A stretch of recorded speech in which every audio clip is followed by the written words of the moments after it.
जय श्रीकृष्ण. सुप्रभात मित्रांनो. आजचा दिवस तुम्हाला आनंदात, सुखात, समाधानात जावो, त्याप्रमाणे तुमच्याकडनं चांगलं सत्कर्म घडो ही श्रीकृष्ण चरणी प्रार्थना.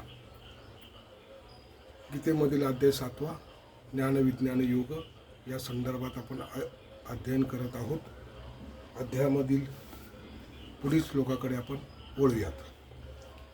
एषां तत्वगतं पापं जनानां पुण्यकर्माणां ते द्वंद्वो मोहो निर्मुक्ता भजन्ते मा दृढव्रताः. ज्यांनी या जन्मी आणि पूर्वजन्मी पुण्यकर्म केले आहेत आणि ज्यांची पापकर्मे पूर्णपणे नष्ट झाले आहेत ते द्वंद्वरूपी मोहातून मुक्त होतात आणि दृढनिष्ठेने माझ्या सेवेमध्ये युक्त होतात. तात्पर्य: जे दिव्य स्तरापर्यंत उन्नत होण्यास पात्र आहेत त्यांचा या श्लोकामध्ये उल्लेख करण्यात आला आहे. पापी, नास्तिक, मूर्ख आणि कपटी व्यक्तींना इच्छा आणि द्वेषाच्या द्वंद्वातून पार होणे अत्यंत कठीण असते.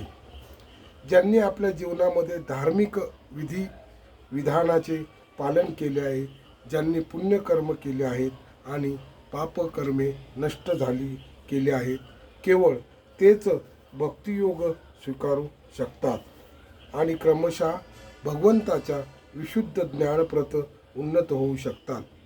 त्यानुसार क्रमाक्रमाने ते समाधी अवस्थेत भगवंतावर ध्यान करू शकतात. आध्यात्मिक स्तराप्रत उन्नत होण्याची हीच पद्धती आहे. अशी उन्नती कृष्ण भावना भावित शुद्ध भक्तांच्या सत्संगामध्ये येणे शक्य होते.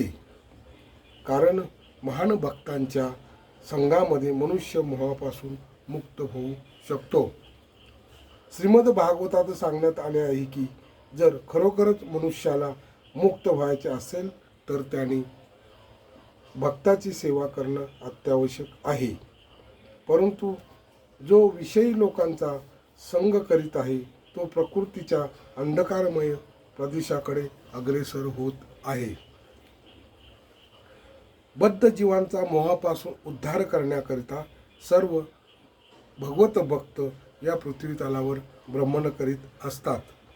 निर्विशेषवाद्यांना माहीत नसते की भगवंताच्या अधीन असणाऱ्या आपल्या स्वरूपस्थितीचे विस्मरण होणे म्हणजे परमेश्वराच्या नियमाचे उल्लंघन आहे. जोपर्यंत मनुष्य आपल्या स्वरूपस्थितीमध्ये स्थित होत नाही तोपर्यंत तो भगवंतांना जाणू शकत नाही किंवा रूढनिष्ठेने त्यांच्या दिव्य सेवेमध्ये युक्त होऊ शकत नाही.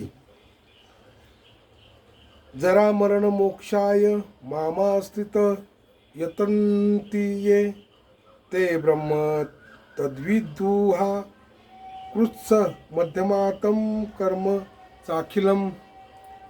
जर मरणातून मुक्त होण्याकरता प्रयत्न करणारे जे बुद्धिमान मनुष्य आहेत ते माझ्या भक्तीद्वारे माझा आश्रय घेतात. वास्तविकपणे ते ब्रह्म आहेत कारण त्यांना आध्यात्मिक क्रियांचे संपूर्ण ज्ञान आहे. तात्पर्य: जन्म, मृत्यू, जरा आणि व्याधी या भौतिक शरीराला पीडा देतात, परंतु आध्यात्मिक देहाला जन्म, मृत्यू, जरा आणि व्याधी नसते. म्हणून जो आध्यात्मिक देहाची प्राप्ती करतो तो भगवंताचा एक पार्षद बनतो आणि शाश्वत भक्तियोगामध्ये पारायण झाल्यामुळे तो खऱ्या अर्थाने मुक्त असतो. अहम ब्रह्मास्मी, मी ब्रह्म आहे असे सांगितले जाते की मनुष्याने आपण ब्रह्म आत्मा असल्याचे जाणले पाहिजे. या श्लोकात सांगितल्याप्रमाणे जीवनविषयक हे ब्रह्म संकल्पना भक्तीमध्ये आहे. शुद्ध भक्त हे दिव्य ब्रह्मस्तरावर स्थित असतात आणि दिव्य क्रियांचे त्यांना पूर्ण ज्ञान असते.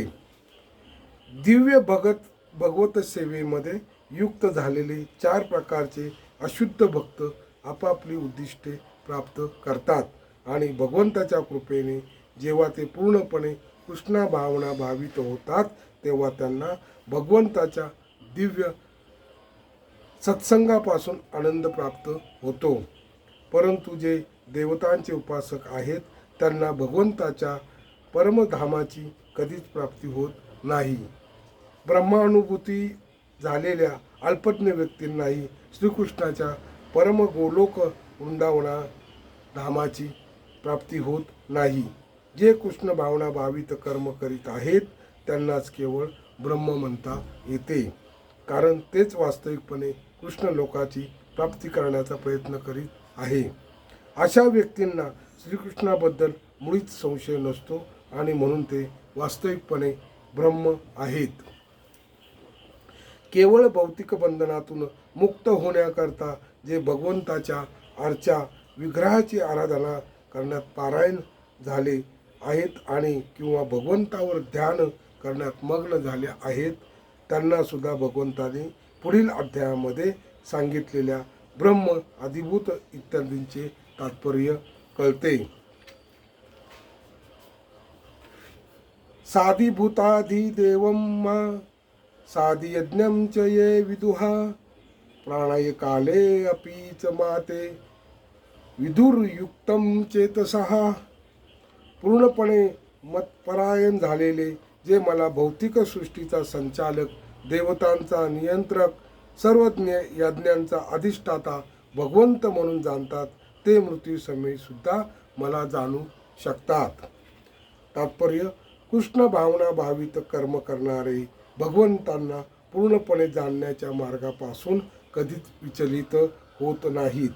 कृष्ण भावनेच्या दिव्य सानिध्यात मनुष्य भगवंत हे भौतिक सृष्टीचे संचालक तसेच देवतांचे नियंत्रक कसे आहेत हे जाणू शकतो. क्रमाक्रमाने अशा दिव्य सहवासामुळे मनुष्याच्या भगवंताच्या ठायी दृढ निष्ठा निर्माण होते आणि मृत्यूसमयी असा कृष्ण भावना भावित मनुष्य श्रीकृष्णांना कधीही विसरत नाही. म्हणून साहजिकच ते भगवत धाम गोलोक वृंदावनात प्रविष्ट होतो. मनुष्य पूर्णपणे कृष्ण भावना भावित कसा होऊ शकतो याचे या 7व्या अध्यायात विशेष रूपाने प्रतिपादन करण्यात आले आहे. कृष्ण भावनेचा प्रारंभ कृष्ण भावना भावित भक्तांच्या सत्संगामुळे होतो. असा सत्संग आध्यात्मिक असतो आणि त्यायोगे मनुष्यांचा भगवंताशी प्रत्यक्ष संबंध येतो आणि त्यांच्या कृपेने श्रीकृष्ण हेच पुरुषोत्तम भगवान असल्याचे तो जाणू शकतो. त्याच वेळी खऱ्या अर्थाने आपल्या स्वरूपस्थितीचे त्याला ज्ञान होते. तसेच जीवाला श्रीकृष्णाचे विस्मरण होऊन तो कसा प्राकृत क्रियेमध्ये गुंतला जातो हे समजते.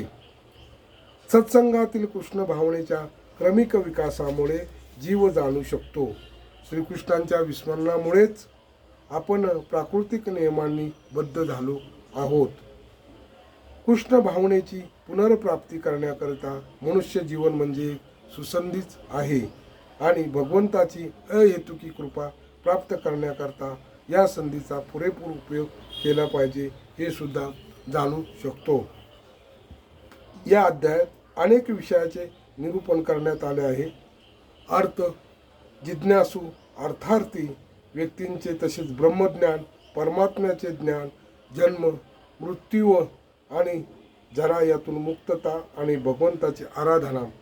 तरीही वास्तविकपणे ज्याने कृष्ण भावनेत उन्नती केली आहे तो इतर विविध पद्धतींची पर्वा करीत नाही.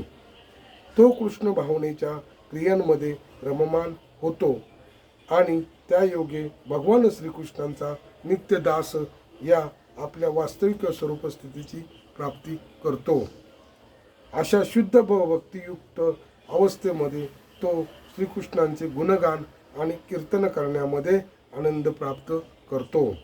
त्याला दृढ विश्वास असतो की तसे केल्यानेच आपली सर्व उद्दिष्ट सिद्ध होतील. अशा दृढ विश्वासालाच दृढव्रत असे म्हटले जाते आणि भक्तियोग किंवा दिव्य प्रममयी सेवेचा हाच प्रारंभ आहे. याच सर्व शास्त्रांचा निर्णय आहे.